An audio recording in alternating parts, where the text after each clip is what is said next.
But come on, you can't blame a global pandemic on Mattia Binotto.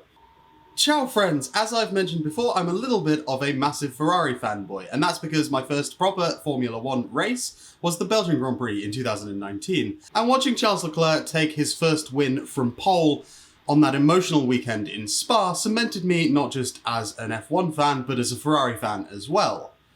That does mean, however, that my entire time as a Ferrari fan has been during the reign of Mattia Binotto, one of the sport's most infamous team principals. And as I'm sure you're all very aware by now, Mattia Binotto's time at Ferrari has not been an easy one. He hasn't even reached the heights of 2017 or 2018, where at least Sebastian Vettel was challenging for the title, with 2020 of course being a particularly low point for the Scuderia.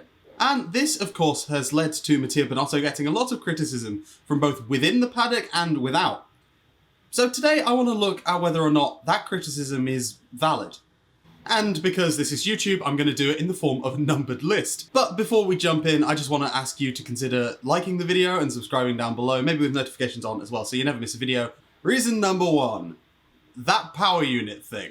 Now let's start with the biggest criticism of Binotto from his time as team principal of Ferrari. There's no getting past the fact that in 2019, Ferrari used an engine that is not quite legal. And if we consider the fact that he moved in from a technical role, there is no way to get around the fact that this rests squarely on his shoulders. But the reality is, Formula 1 teams don't enter the grey areas of the regulations without at least thinking that they're in the right. The FIA often disagrees, but Racing Point and Mercedes both last year had scandals to do with grey areas in the regulations, and both of them thought they had valid reasons for doing what they were doing. Mercedes with DAS and Racing Point with their brake ducts. Only one of them was found right, but Racing Point at least thought they were doing something that was completely legal, even if they weren't. And that's true this year with McLaren's diffuser, and I think that's probably true with Ferrari's engine as well. We know they lost power after being issued a technical directive, which means they were probably trying to do the right thing, even if they were looking to gain an advantage in an area of the rules that is not explicitly stated. And that agreement with the FIA that they both kept secret did cause a couple of concerns before the start of the 2020 season. And ultimately, that agreement is what caused so many problems with their 2020 car, the SF1000. But we'll get back to that in a little bit. Number two, but they already sucked in 2019. Did they, though? Yeah, they weren't as close to Mercedes as they had been in 2018 or 2017. But Mercedes had built the W10, a car which took 15 of 21 race wins, stood on the podium 32 times, and took the fastest lap 9 times. That car was dominant, and with Lewis Hamilton piloting it especially, it was even more so. That car was so damn good that Racing Point just copied it for the next year. Mercedes had looked almost vulnerable in 2018, and they didn't in 2019.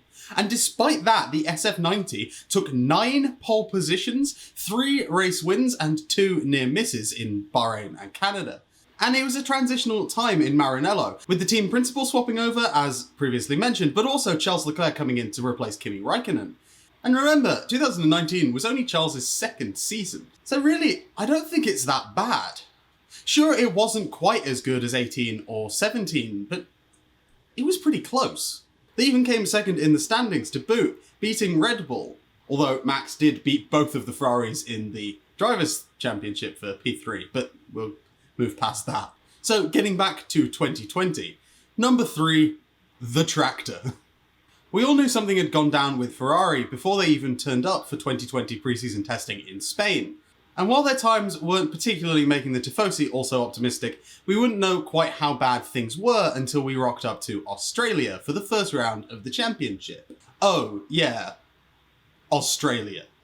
You see, 2020 was a bit of a stopgap year. Most teams weren't looking to make revolutionary changes to their 2020 chassis. Given that the new regulations were slated to come in 2021, it's what made Racing Point quite so controversial. And given that those new regulations included a budget cap, why would you waste your last year of unlimited funding developing a car that's only going to be a one-off that you can't take forward any further? So it's reasonable to assume that Ferrari, given the assumption that they were going to be allowed to keep their OP engine, we're just going to take the SF90, which was a rather slippery chassis, and just give it a little bit of downforce. But 2 things went wrong back to back. First, they weren't allowed to keep that engine, as previously mentioned, but the pandemic also happened as well, which, as well as screwing the 2020 calendar out of having any street circuits, also delayed the new regulations by a year.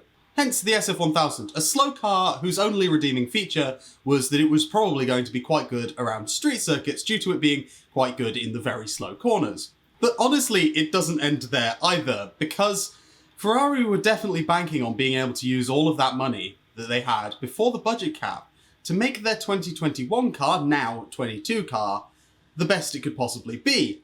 But while the 2021 regulations were delayed a year, the budget cap was not. It came in this year, and teams weren't allowed to work on their 2022 car for the entire rest of 2020. But come on, you can't blame a global pandemic on Mattia Binotto. And even if the engine issues rest on his shoulders, there's only so much he can do about that. And I mean, look, at this year, they have at least recovered quite a lot. And even given these circumstances, Mattia Binotto's Ferrari in 2020 and 2021 so far have already had 3 podiums and 2 pole positions. That's quite impressive for a team that's supposedly down in the dumps.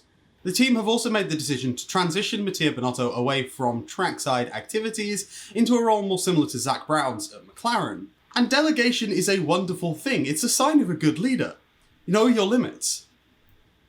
And after a trial run of this over the last few months and a little bit in the back half of 2020 as well, they've now formalised that. So the question is, do I see Ferrari winning championships in the next couple of years? No. No, I don't. They're not going to win it this year, obviously. It will be a struggle to even get P3. And next year, as we know, is now a compromised car as well. But it's Ferrari. They always bounce back. And they may be fighting for the championship sooner than you may have thought. And my short time as a Ferrari fan has taught me one thing, which is hope for the best and prepare for the worst. But you got to trust the process. And trusting the process, that involves trusting Mattia Binotto.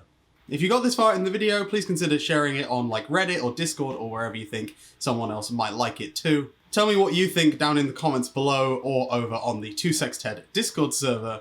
Don't forget to leave a like if you liked it. Check out the shirts. I got mine today, so it's quite nice. Anyway, thank you so very much for watching, and I'll see you next time.